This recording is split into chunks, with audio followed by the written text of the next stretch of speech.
Just hanging out.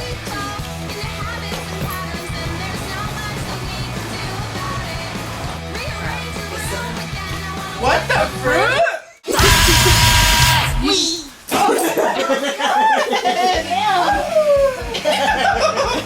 You know the door is right there. I can't do this. Thank you. So what you guys do? We're talking about this fest. It's coming up in January. It's called Think and I Thinking. It's a safe space for women, people of color, queer folks. Yeah, here's actually a flyer for it. Oh, cool. Yeah, there's going to be tablers, and there's going to be workshops on zine making, how to make your own label, feminism in the punk community, and discussions on marginalized identities. Awesome. I can't believe I haven't heard of this. Look, it's happening January 3rd, 4th, and 5th at the DEFRANK Center in San Jose. Think and Die Thinking is a 3-day festival that happens in the heart of downtown San Jose, California. The fest showcases bands with predominantly people of color, queer folks, and women as it strives to endorse the artistic and political influence of marginalized identities, particularly in the local punk scene. Established in 2011, Think and Die Thinking has been pivotal in developing certain friendships and artistic relationships of those who have been involved.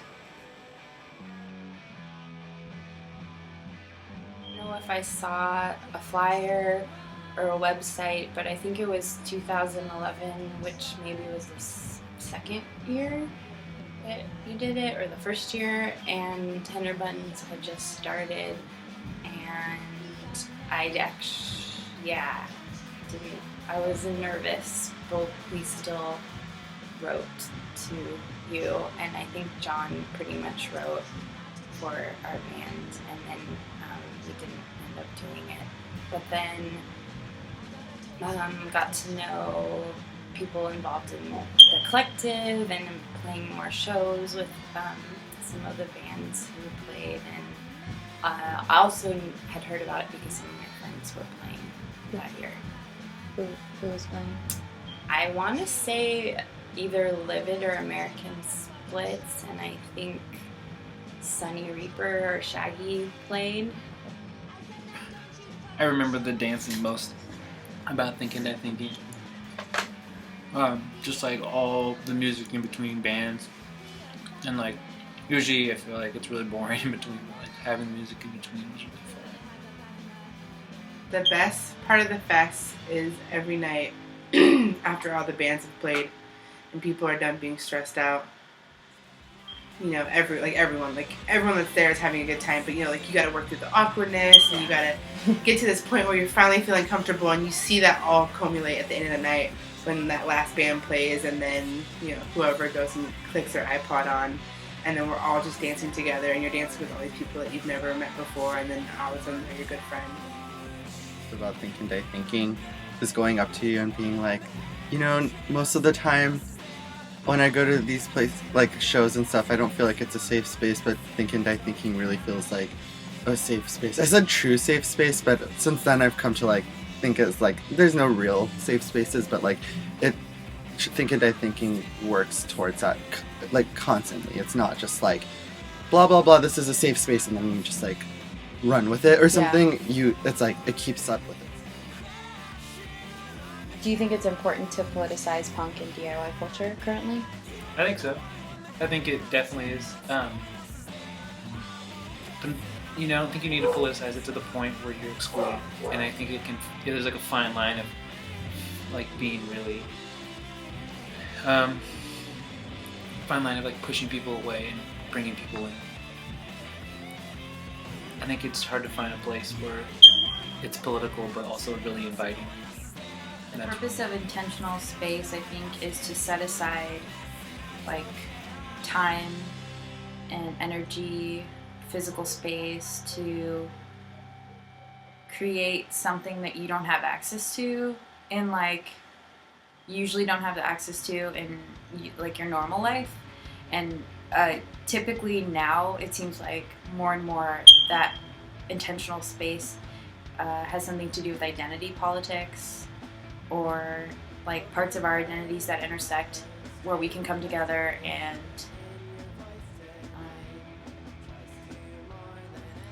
like set aside time to feel safe and feel comfortable.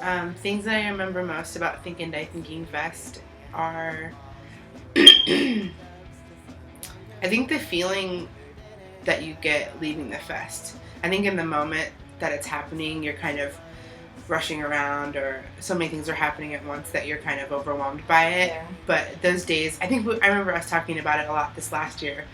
The few days afterwards, or the last day of it, you just taking a minute to like sit back and reflect and be very conscious of the fact that you just spent the last 3 days or 4 days with a room full of people that you either have loved for a long time, realize that are possible friends of yours, and you spent that entire time with all these people feeling safe and feeling like you made something really important happen.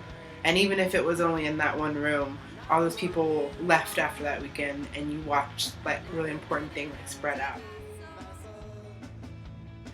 I have only really amazing memories about previous Think and Die Thinkings. Like I remember I wasn't able to make it to the very first one, the first year, but I attended last year's, and then it was really like I mean, I've been to a fair number of like fests kind of, and so far as for as long as I've gone to shows, and there's something really like special and unique and like very inclusive. Like it has that feel of like an intentional space that's done right. Like people are happy to be there, and people feel safe there, and it comes out in the way people are, I hear that from the bands too, as well as attendees. Like it was like the best time they've ever had, and it's just really like, something I look really forward to.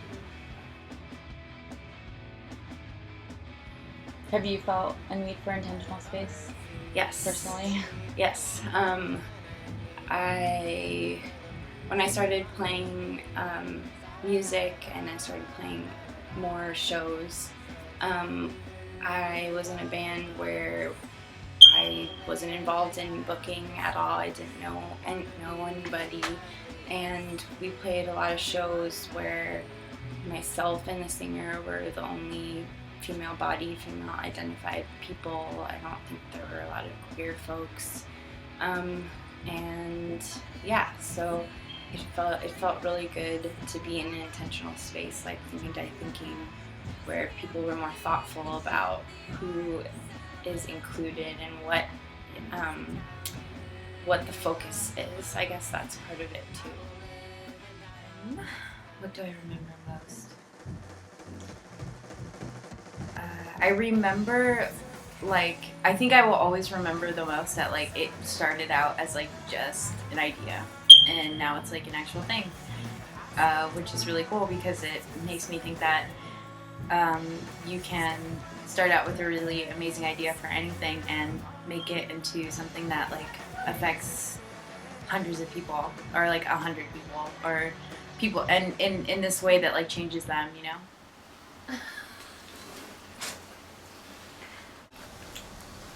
Freaking.